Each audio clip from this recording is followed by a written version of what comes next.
नमस्कार दोस्तों, welcome to my astro guide. और आज हम बात करेंगे कि लियो साइन यानी कि सिंह राशि वालों के लिए 2026 जो है वो कैसा रहने वाला है। दोस्तों, अगर मैं बात करूं तो कोई भी साल जो है अच्छा या बुरा नहीं होता। सिर्फ वो जो समय है, वो जो ग्रहों की स्थितियां हैं, वो कुछ चीजों में आपके फेवर में होगी, कुछ चीजों में आपके फेवर में नहीं होगी। आप बहुत सारी वीडियो देखते हैं अपनी अपनी राशि के लिए, और हर हर साल आप लोग सोचते हो कि मेरे लिए ये साल तो अच्छा आएगा, ये साल तो अच्छा आएगा।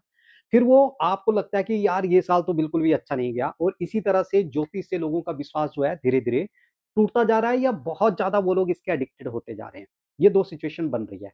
अब आइए समझते हैं कि आपको बेसिकली करना क्या है। होता क्या है, देखिए, हर साल कोई ना कोई चीज आपके लिए फेवरेबल होगी और कोई ना कोई चीज आपके लिए खराब होगी। तो हमारी दिक्कत क्या है कि हम जिस चीज को चाहते हैं कि ये फेवरेबल हो, हम परिस्थितियों को उसके अकॉर्डिंग चाहते हैं, जबकि ऐसा नहीं होता। जो चीजें ग्रहों के अकॉर्डिंग आपके लिए फेवरेबल हैं, आपका फोकस वहां पे होना चाहिए। और जो चीजें जो आपके लिए फेवरेबल नहीं है, वहां से आपका फोकस हट जाना चाहिए। तो आइए जानते हैं क्या क्या सिचुएशन जो है वो लियो साइन वालों के लिए 2026 में रहने वाली है। और सबसे पहले हम बात करेंगे केतु की और राहु की। मैंने केतु और राहु को इसलिए बोला दोस्तों, क्योंकि ये दोनों ग्रह जो हैं, केतु आपके लग्न पे बैठा हुआ है, मतलब आपकी खुद की राशि पे, और राहु जो है आपके 7th हाउस पे बैठा हुआ है। तो केतु का लग्न पे बैठना, आपकी राशि पे बैठना, आपके टेम्परामेंट, आपकी मानसिक स्थिति और ओवरऑल आपके ऊपर एज ए पर्सन, आपकी पर्सनैलिटी के ऊपर क्या प्रभाव पड़ेगा, वो इंडिकेट करता है। देखिए, केतु एक ऐसा ग्रह है, सबसे पहले, जो कि क्या करता है, जिस घर में बैठता है उस घर से रिलेटेड आपको डिटैचमेंट देगा, उस घर से रिलेटेड आपको दूरियां देता है। ठीक है। तो अब केतु बैठ गए आपके लगन के अंदर। अब सिंह राशि को आप समझने की कोशिश करिए कि सिंह राशि एक ऐसी राशि है जिसको लाइफ में अटेंशन चाहिए, जिसको इज्जत चाहिए, जिसको मान मर्यादा चाहिए, जिसको अपनी लाइफ में रिस्पेक्ट चाहिए। मतलब लोग उसके ओरा को, उसकी पर्सनैलिटी को प्रेज करें, ऐसी राशि है। और केतु बैठ गए वहां पे। तो ये साल आपको अपनी लाइफ में ना बहुत सारे चेंजेस देखने को मिलेंगे, और आपको अपनी लाइफ में चेंजेस करने भी पड़ेंगे, क्योंकि केतु क्या है, प्लैनेट है जो चीजों को चेंज करता है। ठीक है। तो इस बार आपका फोकस जो है ना, अपनी अटेंशन से थोड़ा सा हटा दो एक साल के लिए। जरूरी नहीं है कि आपको हर बार अटेंशन के पीछे मरना है आपको। ठीक है। और काफी सारे लोग देखेंगे कि इस साल जो है 2026 में ऐसा लगेगा जैसे कि उनको अटेंशन की अब बहुत ज्यादा जरूरत नहीं रही है। वो चीजों को अपनी लाइफ में इतना देख चुके हैं कि धीरे धीरे उनको अब लगने लगा कि यार ये चीजें जो ना, वो हमेशा सही नहीं होती, कि आपको अटेंशन चाहिए ही चाहिए। ठीक है। दूसरी बात क्या है कि आप लोग बहुत ज्यादा स्पिरिचुअल हो जाएंगे, सिंह राशि वाले। ठीक है। वैसे तो ये किसी भी चीज पे बहुत जल्दी बिलीव नहीं करते, लेकिन ये साल अगर आप देखोगे तो बहुत ज्यादा स्पिरिचुअल हो जाएंगे। तीसरी बात आप लोगों ने जो करनी है कि इस साल कोई भी आपने ऐसी बहुत बड़ी प्लानिंग नहीं कर रही है कि मैं ये करूंगा, मैं ये करूंगा।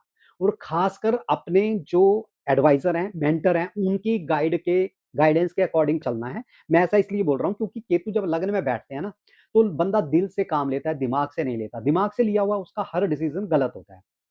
तो जहां पे डिसीजन मेकिंग की बात आती है, आपको हमेशा अपने मेंटर या अपने एडवाइजर की बात को कंसीडर करके चलना है।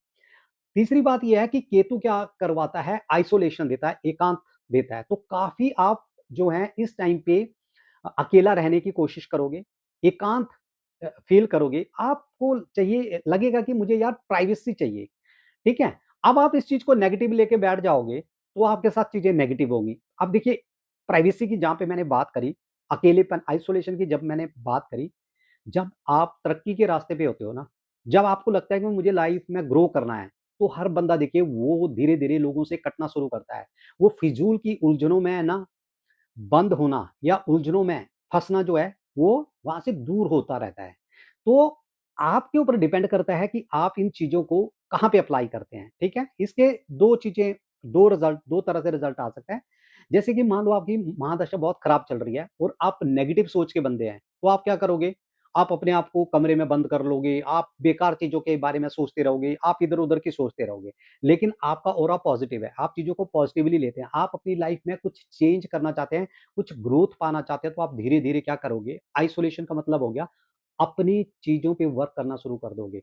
फिजूल की बातों में जो आप लोगों के साथ उलझे रहते थे वो बंद कर दोगे, अपना सोशल इंटरेक्शन जो है आप लोग कम कर दोगे। ठीक है, अब बात कर लेते हैं राहु की। राहु बैठा हुआ है सेवंथ हाउस में। सेवंथ हाउस में जब भी राहु बैठता है तो आपको अपने स्पाउस से डिटैचमेंट देता है, आपको आपके विचारों में ना मतभेद रहता है। तो इस टाइम पे आपको अपने स्पाउस के साथ बेकार की उलझनों से बचना है, वहां पे अपनी एनर्जी को वेस्ट नहीं करना है। आपने कई बार जो है स्पेस देना और साइलेंट रहना जो है ना वो बहुत अच्छा होता है अपनी ग्रोथ के लिए, अपनी मेंटल स्ट्रेंथ के लिए। अब दोस्तों बात कर लेते हैं जुपिटर यानी कि बृहस्पति की, जो कि सिंह लगना वालों के लिए 31 मई तक तो रहेंगे आपके 11वें घर में और उसके बाद 12th हाउस में आ जाएंगे। तो ये साल है आपके फाइनेंशियल स्टेबिलिटी का या आपके फाइनेंस को स्ट्रॉन्ग करने का। देखिए 31 मई तक तो फाइनेंशियल आपको सिंह राशि वालों को अच्छा रिजल्ट मिलेगा क्योंकि गुरु लाभ स्थान पे बैठे रहेंगे, लेकिन उसके बाद जो है फाइनेंशियल जो कंडीशन है आपकी थोड़ा सा खराब होती हुई नजर आ रही है। क्यों ऐसा मैं बोल रहा हूँ? क्योंकि गुरु 12वें घर में चले जाएंगे और जो फाइनेंस के कारक है 12वां घर जो व्यय का है, एक्सपेंसिस का है, वहां पे जाके आपके एक्सपेंसिस बढ़ जाएंगे। अब यहाँ पे दो तरह से आपके एक्सपेंसिस का या आपके फाइनेंस का लॉस हो सकता है। जिनकी महादशा बहुत अच्छे ग्रह की चल रही है या जिनकी कुंडली में प्रॉपर्टी के योग, व्हीकल का योग बन रहा है, तो वो लोग हो सकता है कोई भारी इन्वेस्टमेंट करें, वहां पे उनका फ्लो चला जाए। जिन लोगों की दशा खराब होती है ना, ये सारा दशाओं का खेल है, उनका फाइनेंस वहां पे हिलेगा, उनके मनी का लॉस होगा, लेकिन वो होगा खराब चीजों के लिए, बीमारी के लिए हो गया, कोई कर्जा लेके चला गया। तो अपने फाइनेंस को जो है ना वो पूरी तरह से आप वहां पे उनका उस पर फोकस करिए और ट्राई कीजिए कि जो ईयर का फर्स्ट हाफ है जो आपके लिए पॉजिटिव है वहां पे आप अपनी इन्वेस्टमेंट को बढ़ाएं, अपने फाइनेंस को कंट्रोल करें, अननेसेसरी के खर्चों को आप वहां से हटा दें। दूसरे गुरु लाभ स्थान से आपके फिफ्थ हाउस को देखता है और शनि भी फिफ्थ हाउस को देखता है। इस बार आपका जो डबल ट्रांजिट लग रहा है वो 5वें घर में लग रहा है। 5वां घर है आपके बच्चों का, तो वो लोग जो फैमिली प्लानिंग के लिए सोच रहे थे, बहुत ही बढ़िया, बहुत ही अमेजिंग टाइम है। वो लोग जो अपनी स्किल्स को अपग्रेड करने के लिए सोच रहे थे, बहुत ही अमेजिंग टाइम है। वो लोग जो अपनी एजुकेशन को बढ़ाने की सोच रहे थे, उनके लिए बहुत अच्छा, बहुत फेवरेबल टाइम है। डबल ट्रांजिट फिफ्थ हाउस पे लग रहा है, ये ध्यान रखना, ठीक है। लॉन्ग टर्म इन्वेस्टमेंट कोई प्लान कर रहे थे, ठीक है, कहीं भी म्यूचुअल फंड में या किसी भी चीज में, बहुत ही बढ़िया टाइम है। शॉर्ट टर्म गेम मत खेलना, सट्टे वगैरह में मत पड़ना, क्योंकि शनि जो है वो अष्टम भाव से आपके फिफ्थ हाउस को देख रहे हैं, जो कि डिले का घर है, जो कि आपके पैसे फंसने का घर है। तो शॉर्ट टर्म में कोई सट्टा या गैम्बलिंग किसी तरह की मत करना, ठीक है। तो जुपिटर जो है आपके फिफ्थ हाउस को देखते हैं, उसके बाद आपके सेवंथ हाउस को देखते हैं। सेवंथ हाउस को देखते हैं तो मैंने जैसे कहा कि अपना जो पार्टनर है ना उसके साथ जो है बहुत ज्यादा आप ये नहीं सोच सकते कि मुझे बहुत बैठ के कुछ चीजें शॉर्ट आउट करनी है। थोड़ा सा स्पेस दे करके, थोड़ा सा रिस्पेक्ट दे करके, एक म्यूचुअल रिस्पेक्ट जो है वो दोनों के बीच में बरकरार रखनी है। दूसरे सेवंथ हाउस को जब भी बृहस्पति देखते हैं तो जिन लोगों की शादी नहीं हो रही होती है उनके शादी का योग जो है उनकी कुंडली में बनता है।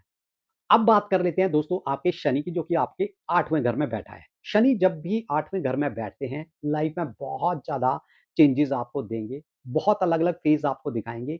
और केतु भी लग्न में बैठे हुए हैं, तो ये साल है आपका ट्रांसफॉर्मेशन का, ये साल है आपका चेंजेस का, ये साल है आपका अपने जो इन लॉज हैं उनसे थोड़ा सा डिस्टेंस बनाने का, क्योंकि अष्टम भाव जो है आपके इन लॉज के घर को इंडिकेट करता है। वहां से थोड़ा सा डिस्टेंस बनाएं, ट्राई करें उनके साथ किसी भी विवाद में, किसी भी प्रॉब्लम में ना उलझे, नहीं तो इमोशनली आपको बहुत ज्यादा धक्का जो है वो पहुंचने वाला है। तो जो चीजें नेगेटिव हैं उनसे दूर रहें, उनके बारे में बात ही नहीं करनी है। जो चीज खराब है उसके लिए साइलेंट हो जाना है। बिल्कुल ट्राई करो उनके साथ कम से कम आपका कन्वर्सेशन हो, कम से कम उनके साथ आपकी डिबेट हो, ठीक है। ये टाइम है आपके अपनी ट्रांसफॉर्मेशन का। योगा कीजिए, अपनी हेल्थ पे फोकस करने का। 8वां घर आपकी चीजों को क्या करता है, डिले करता है। आपकी बीमारियां जो हैं अगर कोई है तो उनको उजागर करेगा। आप अगर डीप एनालिसिस करना चाहते हैं उसके लिए बहुत ज्यादा मदद करता है। रिसर्च वर्क कोई करना चाहते हैं बहुत ही बढ़िया टाइम है। लीगल डॉक्यूमेंट्स जो हैं कोई आपका इस टाइम पे आप देखोगे काफी चीजों के लिए आपका जो पैसा आएगा, जैसे कई लोगों की इंश्योरेंस मेच्योर होगी हो रही होगी, कई लोगों की कोई लॉन्ग टर्म पैसा आ रहा होगा, कई लोगों का पीएफ का पैसा आ रहा होगा, पेंशन का पैसा आ रहा होगा। अपने लीगल डॉक्यूमेंट जो है उनको एक बार ध्यान से देखने की जरूरत है। ये टाइम इन चीजों पे फोकस करने का है। और वहीं से शनि जो है अष्टम भाव से सेकंड हाउस को देखते हैं, तो अचानक या तो पैसा आता है या पैसा अचानक जाता है। तो क्या हो, इसका मतलब ये हो गया कि आपको कुछ ना कुछ इमरजेंसी फंड जो है उसका प्रोविजन करके चलना है। ताकि कोई ऐसी सिचुएशन आ जाए तो वहां पे आप जो है उसका फायदा उठा सकें। तो ये था मेरा वीडियो सिंह राशि को लेकर के। वीडियो इंफॉर्मेटिव लगा हो तो चैनल को कर दीजिए सब्सक्राइब। थैंक